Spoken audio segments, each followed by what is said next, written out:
मेरा नाम सानिया है। मैं बहुत खुश थी कि मेरी शादी मेरे परिवार के सबसे सुंदर और खूबसूरत लड़के से हो रही थी।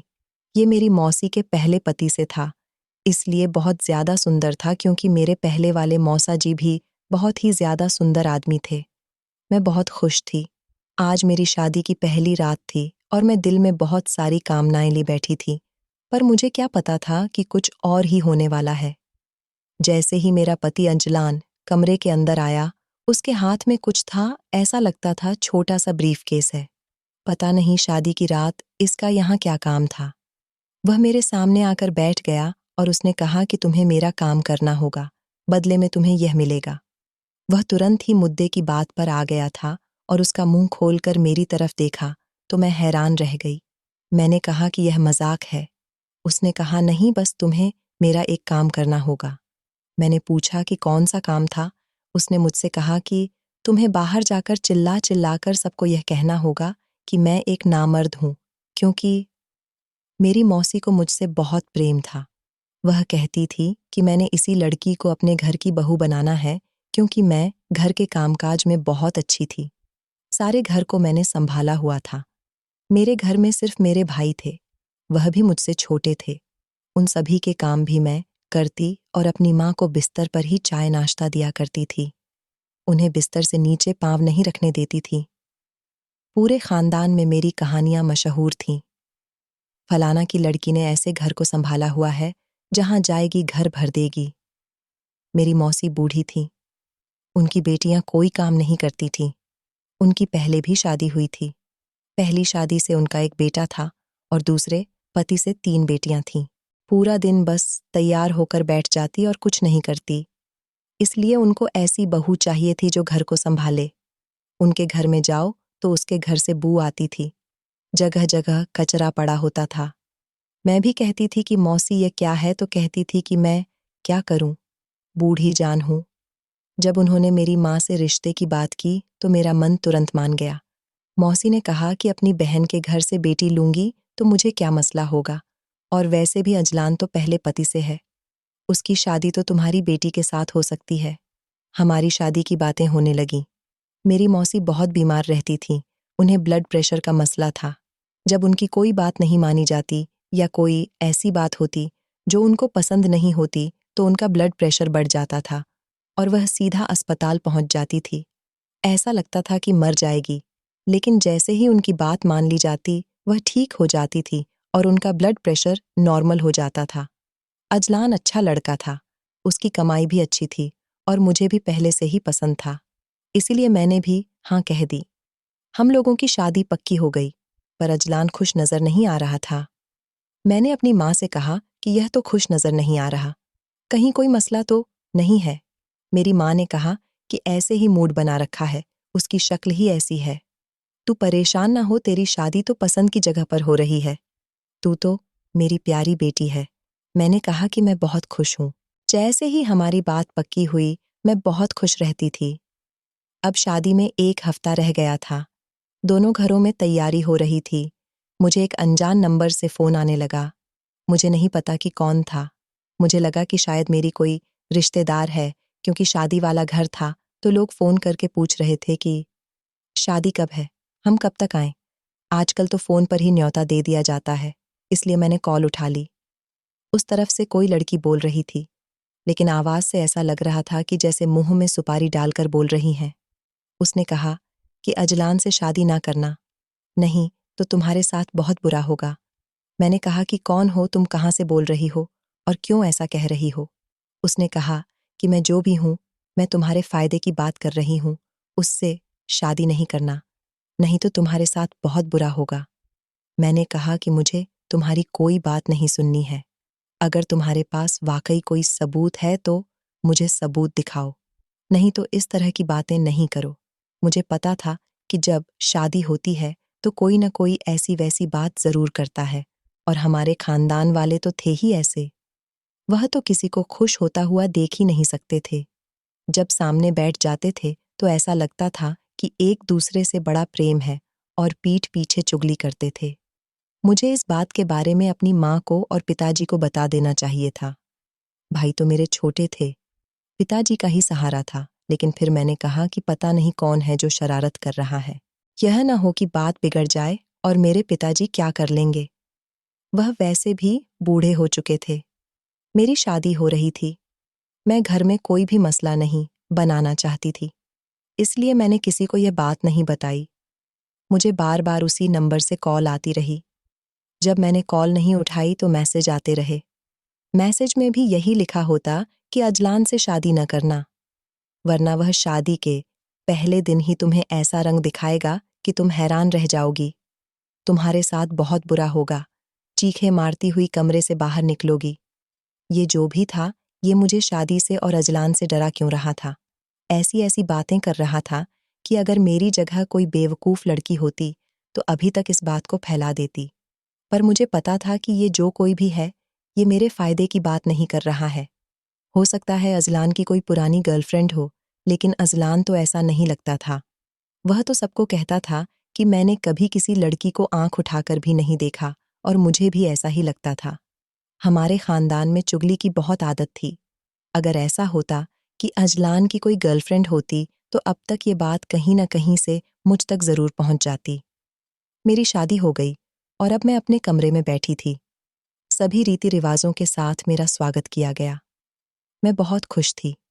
कुछ लोग शादी में यह भी कह रहे थे कि लड़का बहुत सुंदर है, लेकिन लड़की की रंगत काली है। मौसी ने सबको कहा कि आज-कल रंग-रूप कौन देखता है। लड़की पढ़ी-लिखी है, समझदार है, घर को संभालने वाली है। और फिर ये रंग-रूप तो 4 दिन के लिए होता है।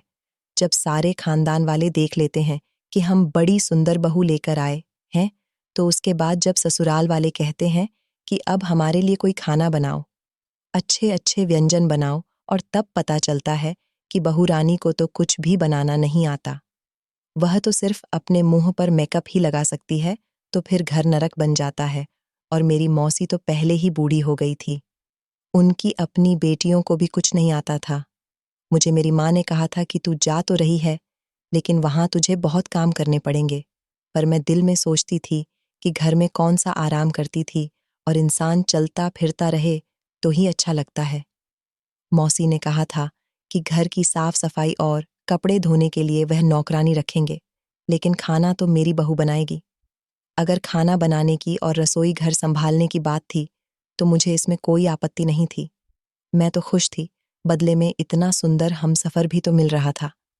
अब मैं अपने कमरे में बैठी थी, थोड़ी डरी हुई थी। यूं तो मेरी मौसी का ही घर था, इसलिए मुझे ज़्यादा परेशान होने की ज़रूरत नहीं थी।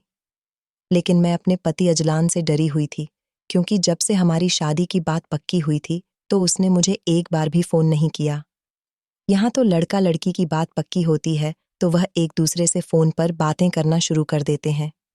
पूरी रात बातें करते हैं, और मुझे ऐसा लगता है कि यह अच्छी बात है कि पहले ही एक दूसरे से बातचीत हो जाती है।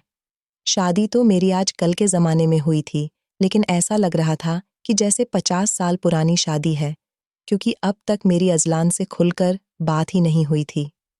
वह कभी हमारे घर आता था, तो बस नमस्ते करके मैं चली जाती थी, और फिर उसके लिए कोई खाने-पीने की चीज़ बना देती थी। उसे मेरे हाथ का खाना बहुत पसंद था।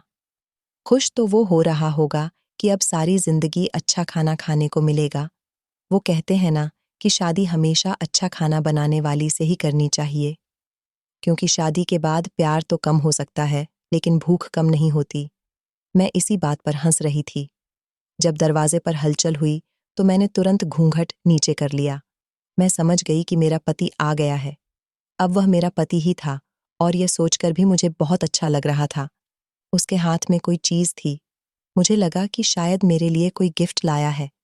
लेकिन क्या उसे इतनी अकल है कि नई नवेली दुल्हन के लिए उपहार लाने से प्रेम बढ़ता है?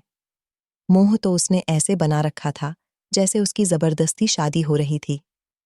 वह मेरे सामने आकर बैठ गया और कहने लगा कि ये तुम्हारा तोहफा है, लेकिन तुम्हें कल मिलेगा। अभी तुम सो जाओ। उसने तो बात शुरू होने से पहले ही खत्म कर दी। मेरा घूंघट भी नहीं उठाया। मैंने कहा कि सुनिए जी, घूंघट तो उठा दें। अगर दुल्हा दुल्हन का घूंघट ना उठाए तो अपशकुन होता है। उसने कहा कि ठीक है। उसने घूंघट उठाया, पर मेरी तरफ एक नज़र भी नहीं देखा। कहने लगा कि तुम थक गई होगी, क्योंकि एक दिन की दुल्हन क्या बोलती। हम लड़कियों को लगता है कि सिर्फ लड़कियां ही शर्माती हैं, पर कभी-कभी लड़के भी शर्माते हैं। शायद वह भी शर्मा रहा था, इसलिए मैं भी चुपचाप सो गई। सुबह मुझे मेरी मौसी ने जगा दिया। पूजा हुई, पूरे दिन हम लोग व्यस्त रहे।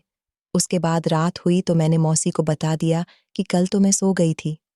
आखिर वो मेरी मौसी थी और सासू माँ भी थी। पर पहले तो मेरी मौसी थी, तो वह कहने लगी कि अरे, तू सो क्यों गई थी? तुझे नींद आ गई थी? मैंने कहा कि नहीं, मुझे नींद नहीं आई थी, आपके बेटे ने कहा, सो जाओ तो मैं सो गई। मेरी मौसी ने अपना सिर पकड़ लिया और कहा, मैं बात करती हूँ अजलान से। मैंने कहा कि नहीं, आप उससे बात नहीं करना, वो गुस्सा हो जाएगा। तो मेरी मौसी ने मुझे कहा कि फिर आज नहीं सोना। वो धीरे से हंसती, मैंने भी शर्म से चेहरा झुका लिया और मैं आज सोने के मूड में भी नहीं थी, बल्कि आज तो हम लोगों के पास ज्यादा वक्त था। शादी भी हो गई और सारी रस्में भी हो गई थी। मैंने नहा धोकर अच्छा सा सूट पहन लिया और खुशबू भी लगा ली। पर आज भी अजलान कमरे में देर से ही आया और जब आया तो उसके हाथ में वही डब्बा था। कल से मैं सोच रही थी कि इस डिब्बे के अंदर क्या है, और डब्बा लिए ही मेरे सामने बैठ गया और कहने लगा कि आज मैं तुम्हें बताता हूँ कि इसके अंदर क्या है। मैंने कहा कि जी बता दें। पर जब डब्बा खुला तो मेरे कदमों तले से जमीन खिसक गई, क्योंकि इस ब्रीफकेस के अंदर तो बहुत सारे रुपए थे। ऐसा लगता था कि लाखों रुपए होंगे। उसने कहा कि यह कितने रुपए होंगे, तुम्हें क्या लगता है? मैंने कहा कि शायद 5 से 10 लाख रुपए हैं। उसने कहा कि नहीं, ये पूरे 50 लाख रुपए हैं। इससे पहले कि मैं कुछ भी बोलती, जाहिर है मेरे दिल में तो हजारों सवाल थे। उसने कहा कि ज्यादा सोचने और बोलने की जरूरत नहीं है। मेरी बात गौर से सुनो, ये सारे के सारे पैसे तुम्हारे हो सकते हैं।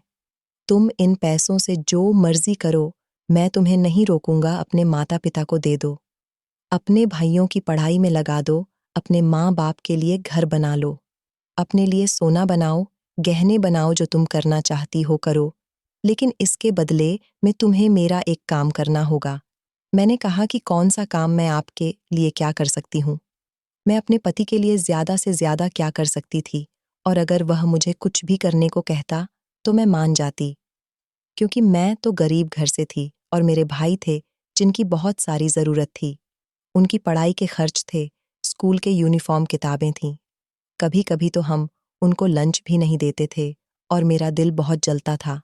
मैंने पहले से ही सोच लिया था कि अगर ये पैसे मुझे मिल गए तो मैं अपने भाइयों की पढ़ाई पर लगाऊं और अपने बूढ़े पिता की आसानी के लिए भी कुछ करूंगी। मेरा पति मुझे ये पैसे क्यों दे रहा था? उसने कहा कि घर में ये बात किसी को भी न बताना, यहाँ तक कि अपनी मौसी को भी नहीं। मैंने कहा कि फिर मुझे बदले में क्या करना होगा, तो उसने जो बात की वह सुनकर मैं हैरान रह गई। उसने कहा कि 5 दिनों तक सबको ये बताना होगा कि मैं नामर्द हूँ और तुम मेरे साथ खुश नहीं हो और तुम मुझे छोड़ना चाहती हो, मुझसे तलाक लेना चाहती हो, मेरे साथ जिंदगी नहीं गुजारना चाहती। ये बात सुनकर तो मेरी हवाइयां ही उड़ गईं। मैंने कहा कि पर आप ऐसा क्यों करवाना चाहते हैं? क्या ये शादी आपकी मर्जी के बगैर हुई है? उसने कहा कि नहीं, ये शादी मर्जी के बगैर नहीं हुई है और तुम मुझे पसंद हो, लेकिन जैसे ही तुम ये बात घर वालों के सामने कर दोगी, उसके बाद जो होगा वह देखकर तुम भी हैरान रह जाओगी। मैंने कहा, क्या वाकई आप मुझे तलाक दे देंगे? तो कहने लगा, पागल, मैं तुम्हें तलाक नहीं दूंगा, तुम्हें सिर्फ यह बात करनी है। मुझे समझ नहीं आई कि सिर्फ ये बात करने की मेरा पति मुझे इतने सारे पैसे दे रहा है। हम तो पति पत्नी है ना, हमने तो सारी जिंदगी एक दूसरे के साथ रहना है, आपकी सेवा करना तो मेरा धर्म है। उसने कहा, अपनी पत्नी को पैसे दे रहा हूं, किसी गैर को तो नहीं दे रहा हूं, और बात भी तो अजीब सी है ना, कहीं तुम घबरा न जाओ, इसलिए तुम्हें पैसे दे रहा हूं, और फिर तुम्हारे माँ बाप को जरूरत ही तो है ना, घर के पैसे घर में रह जाएंगे, मैं कौन सा सड़क पर बांट रहा हूं, बस तुम्हें मेरा ये काम करना होगा। मैंने कहा कि ये तो अजीब सा काम है, कैसे कहूंगी मैं ये सब? सब लोग बातें करेंगे, कितना अजीब लगेगा। आपको पता है ना, हमारे खानदान के लोग बहुत बातें करते हैं। मेरा पति कहने लगा कि आसान काम के पैसे नहीं मिलते मेरी जान, तुम्हें ये काम करना होगा, और जब तक तुम ये काम नहीं करती हम एक दूसरे के करीब नहीं आएंगे।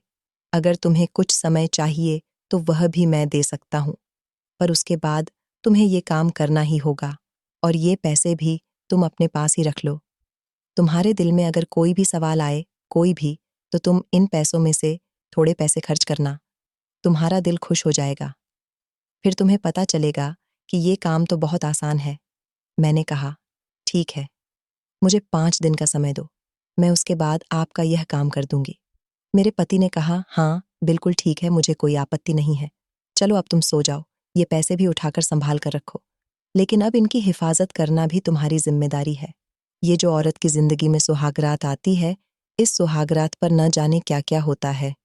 किसी का पति उसी पर हाथ उठा देता है, किसी का पति शराब पीकर आ जाता है, तो किसी का पति आते ही पैरों में बैठ जाता है, और किसी के पति को तो कुछ पता ही नहीं होता। उसको देखकर भी औरत सोचती है कि इसके साथ जिंदगी कैसी होगी।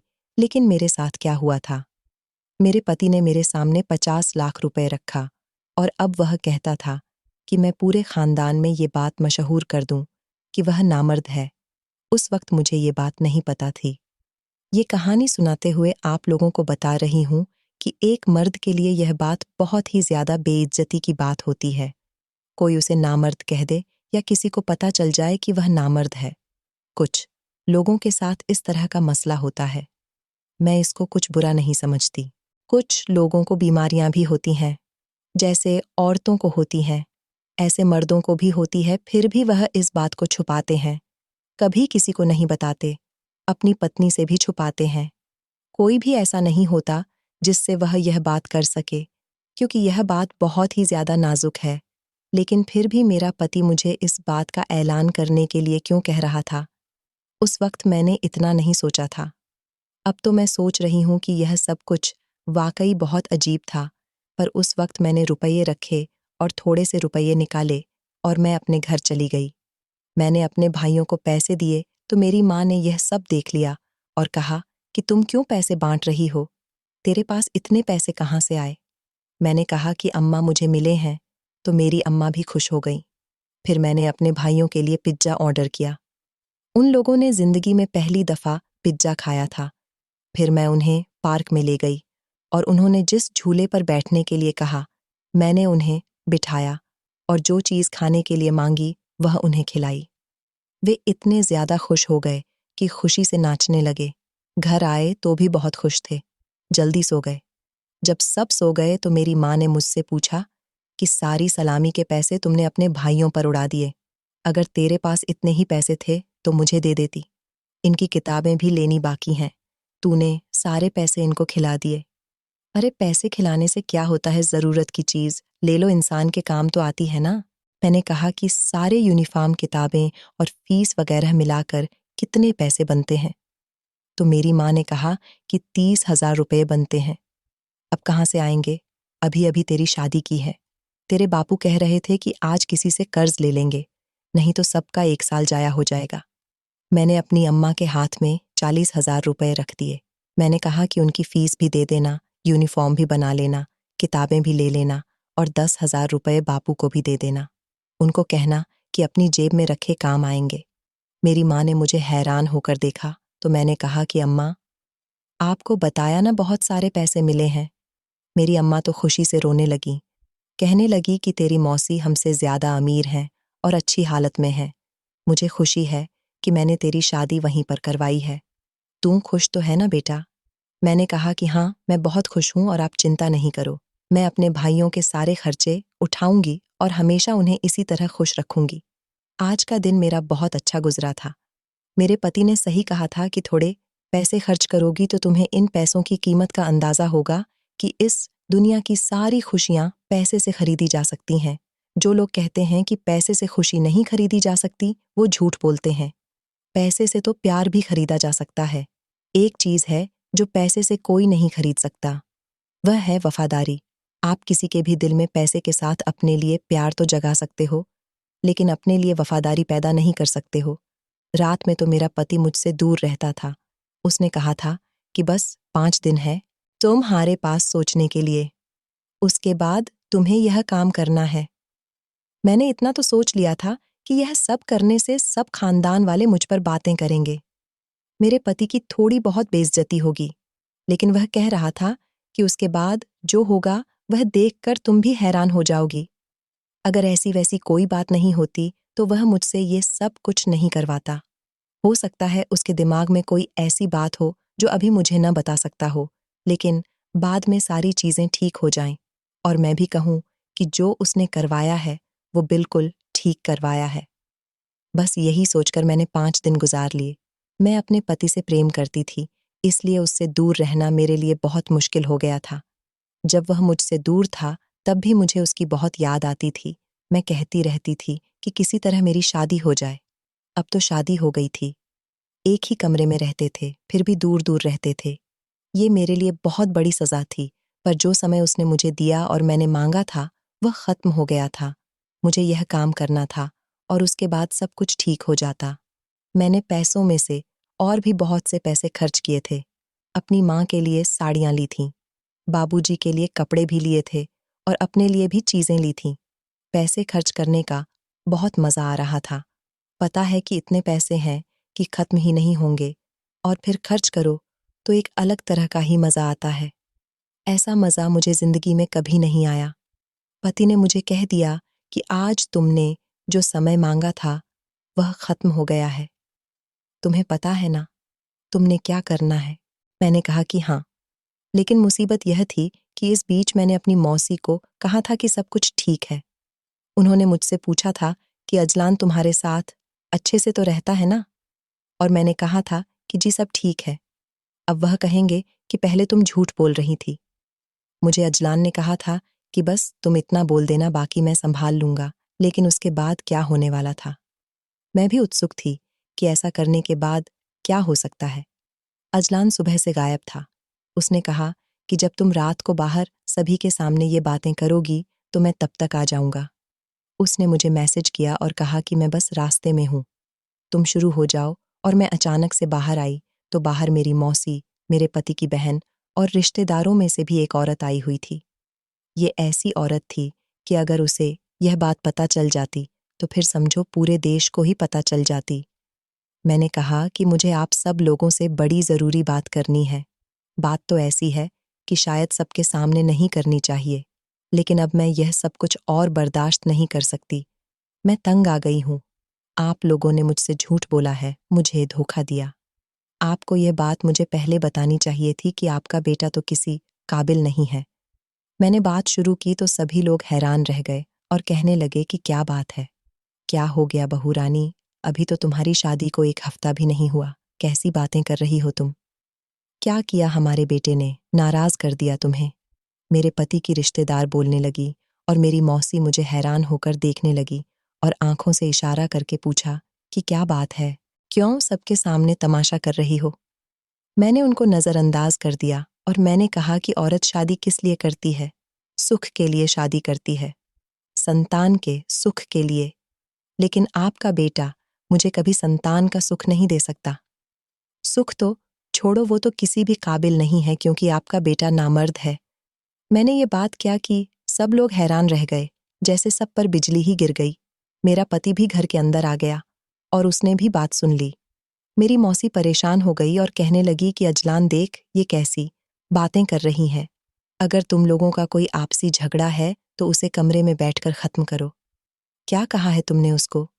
मैंने कहा कि मौसी, आपसी झगड़ा तो तब ख़त्म होगा ना, जब हम लोगों ने एक साथ रहना हो। मैं ऐसे पति के साथ नहीं रहना चाहती। ये तो किसी भी काबिल नहीं है। आपको मेरी बात समझ नहीं आई क्या? मैं आपको ज़्यादा खुलकर बताऊं? तो मेरी मौसी तो हैरान ही रह गई और कहने लगी कि ये क्या बोल रही हो तुम? अजलान कुछ नहीं बोल रहा था। मुझे लगता था बस मेरा काम हो गया। मुझे इतना ही कहना था, लेकिन जो अजलान ने किया, वह देखकर तो मेरी जान ही निकल गई। उसने कहा कि मैं आप लोगों को बताता हूँ कि सच्चाई क्या है। ये मेरे साथ रहना ही नहीं चाहती है, क्योंकि इसका पहले से ही किसी और के साथ ताल्लुक है और ऐसा वैसा नहीं। ये जो रोज़ घर से निकल जाती है, उसी के पास जाती है। जब मुझे इसके बारे में पता चल गया और मैंने कहा कि मैं ये बात सबको बता दूंगा, तो उसने कहा कि मैं भी झूठ बोलकर सबको बता दूंगी कि तुम नामर्द हो और मैं तुम्हारे साथ नहीं रहना चाहती हूँ। मेरे पास सबूत भी हैं। अजलान ने कहा कि मैं आपको सबूत दिखाता हूँ। इसने मुझे कहा था कि मैं तुम्हारे साथ नहीं रहूंगी, जब तक तुम मुझे बहुत सारे पैसे लाकर नहीं दोगे। मैंने सोचा कि मेरे घर परिवार की इज्जत का सवाल है। मेरी माँ बहुत दुखी होगी कि उनको उनकी अपनी ही रिश्तेदार ने इतना बड़ा धोखा दिया है, इसीलिए मैंने कहीं से कर्जा उठा के इसे बहुत सारे पैसे दिए। ये देखो, ये पैसे मैं इसी के लिए लेकर आया था। मैंने कहा कि बस तुम घर में रहो, बेशक पैसे खर्च करो, घर का कोई काम नहीं करो, लेकिन मेरी माँ को दुख नहीं देना। मेरी माँ बड़ी बीमार है, परेशान हो जाएगी, पर फिर भी इसने ये सब कुछ किया। देखें, वरना इतने पैसे इस घर में कहाँ से आते? हमें क्या जरूरत पड़ी थी इतने पैसों की? यह देखकर माँ हैरान रह गई थी। उसने पूरी बाजी ही पलट दी। उसने सारा इल्जाम मेरे ऊपर लगा दिया था और मुझे सबके सामने बुरा बना दिया था, और मैं यह भी कह चुकी थी कि मुझे अंजलान के साथ नहीं रहना। मेरी मौसी मेरे पास आई और मेरे मुंह पर थप्पड़ मारा। उसके बाद उनकी तबीयत खराब हो गई और वह हॉस्पिटल चली गई। उन्होंने अस्पताल में ही अजलान से कहा कि वह मुझे तलाक दे दें और अभी के अभी जाकर तलाक के कागजात बनवा कर लाए और उस पर दस्तखत करें, और उसने ऐसा ही किया। देखते ही देखते मेरी जिंदगी तो बर्बाद हो गई। मैं सबको बार बार कहती रही कि मुझे अजलान ने ही कहा था कि मैं आप सब लोगों को यह बताऊं, तो कोई भी मेरी बात का यकीन नहीं कर रहा था। सब यही कह रहे थे कि कोई भी मर्द अपने आप को कभी भी ऐसा नहीं कहता, और वह तुम्हें ऐसा कहकर क्या साबित करवाना चाहता था? इस तरह तो उसकी अपनी बेइज्जती होनी थी। तुम ही झूठ बोल रही हो, तुम ही झूठी हो। मैं वापस अपने घर आ गई और अब सब लोग मुझे एक बेवकूफ़ औरत कहते थे। कहते थे कि तुमने अपना घर खुद बर्बाद किया। मुझ पर विश्वास सिर्फ मेरी माँ को ही था। बाकी सब यही कहते थे कि मेरा पुराना पति ही ठीक कह रहा था। पर उसने ये सब कुछ किया क्यों? ये जानकर मैं और भी ज्यादा हैरान रह गई। उसने यह सब कुछ एक लड़की के लिए किया था जो बहुत ज्यादा अमीर थी, सुंदर थी। वह उसके साथ शादी करना चाहता था। आप लोग सोच रहे होंगे कि अगर वह इतनी अमीर और सुंदर थी, तो वह पहले उसके साथ शादी कर लेता। फिर उसने मुझसे शादी क्यों की? अपनी माँ को मना नहीं सकता था। हाँ, वह अपनी माँ को मना नहीं सकता था, क्योंकि वह लड़की अमीर और सुंदर तो थी, लेकिन वह अच्छी लड़की नहीं थी। वह बुरा काम करती थी, और बुरा काम करके ही उसने पैसे बनाए थे, और वहीं 50 लाख रुपए जो मेरे पति ने मुझे दिए थे, वो उसी लड़की के थे। उसने बाद में वह पैसे भी मुझसे ले लिए। पहले उन लोगों ने मुझे फ़ोन करके भड़काया था कि शायद मैं इतने से ही पीछे हट जाऊं, लेकिन जब पीछे नहीं हटी, तभी उन्होंने दूसरा प्लान बनाया। फ़ोन उसी लड़की ने किया था। मेरी मौसी कभी भी उसकी शादी एक ऐसी लड़की से नहीं करवाती जो न जाने कितने मर्दों के साथ सो चुकी थी। लेकिन मेरे पुराने पति ने मेरी मौसी को इस तरह से अपनी बातों में लगाया कि आपकी मर्जी से तो मैंने शादी करके देख ली। उस लड़की ने मेरे साथ 1 हफ्ता नहीं गुजारा। अब मुझे अपनी मर्जी से शादी करने दे, और मैं उससे शादी करना चाहता हूँ। मेरी मौसी ने उसे अनुमति दे दी कि हाँ बेटा, मैंने अपनी मर्जी करके देख ली। तेरी तो जिंदगी बर्बाद कर दी मैंने। अब तू अपनी मर्जी कर, जहां तेरा दिल करता है वहां शादी कर। पहले ही मैंने तेरे साथ बहुत बुरा किया। मेरे पति ने हम सबके साथ खेल खेला था। उसने अपनी माँ के साथ भी खेल खेला, और मेरे साथ भी। मैं तो बेवकूफ़ थी, उम्र की कम थी। मुझे बेवकूफ़ बना लिया। लेकिन अब इस बात को काफ़ी समय गुजर गया है। सुना है कि मेरी मौसी की तबीयत आजकल बड़ी ख़राब है, और वह लड़की उनका बिल्कुल भी ख्याल नहीं करती है। अब मैं 2 जगह नौकरी करती हूँ। अपने भाइयों की पढ़ाई के लिए पैसा जमा करती हूँ। बहुत ज़्यादा मेहनत करती हूँ। अपने भाइयों को पढ़ा लिखाकर अच्छा आदमी बनाना चाहती हूँ। अच्छा मर्द बनाना चाहती हूँ। उनको इस काबिल बनाऊंगी कि वह कभी किसी लड़की के साथ धोखा नहीं करे, और इतनी बहादुरी हो उनके अंदर, जो सीधी बात है वह सीधे तरीके से कर सके, न कि पहले किसी लड़की की जिंदगी को बर्बाद करें और फिर अपनी माँ से अपनी बात बनवाएं। अगर अंजलान में इतनी हिम्मत होती तो बस सीधा कह देता कि चाहे वो नाचने वाली हो, गाने वाली हो, जैसी भी हो, मुझे तो उसी के साथ शादी करनी है, उसी को अपनी इज्जत बनाना है। लेकिन नहीं, उसने पहले मुझे रास्ते की तरह इस्तेमाल किया और फिर अपनी माँ की मंजूरी हासिल कर ली। मेरा इसमें क्या कसूर था? मुझे पहले दिन ही बता देता तो मैं पीछे हट जाती। अब सब लोग मुझे कहते हैं कि इसने इल्ज़ाम लगाया है। ये तो किसी और को पसंद करती थी। अब मुझे दूसरी जगह से भी रिश्ता नहीं मिल रहा। बहुत मुश्किल हो रही है। मैं तो किसी से भी शादी नहीं करना चाहती, लेकिन मेरी माँ परेशान रहती है। वो कहती है कि तू जवान है, क्या सारी जिंदगी यहीं पर बैठी रहेगी? पर वक्त है ना, ऐसे ही गुजरता रहता है। अभी भी वक्त गुजर रहा है। रोज मेरी माँ कहती कि तेरे लिए कोई रिश्ता देखना है, लेकिन रोज दिन गुजर जाता है और वक्त गुजर ही रहा है। आप लोग बताओ कि मेरे साथ जो इतना बुरा हुआ, क्या इसमें मेरी गलती थी? और उन लोगों का क्या उन्हें सजा नहीं मिलेगी? क्या किसी का दिल दुखाना, किसी की मासूमियत से फायदा उठाना और उसको इस्तेमाल कर लेना, क्या इतना आसान होता है? दोस्तों, अब आप ही बताएं कि क्या मैं अपने पति को माफ कर दूं या फिर उसके खिलाफ कोई सबूत ढूंढकर उसे सबके सामने बदनाम कर दूं? दोस्तों, इस कहानी के बारे में आपकी क्या राय है? आपको को ये वीडियो कैसी लगी? कमेंट करके ज़रूर बताएं। जय श्री राम।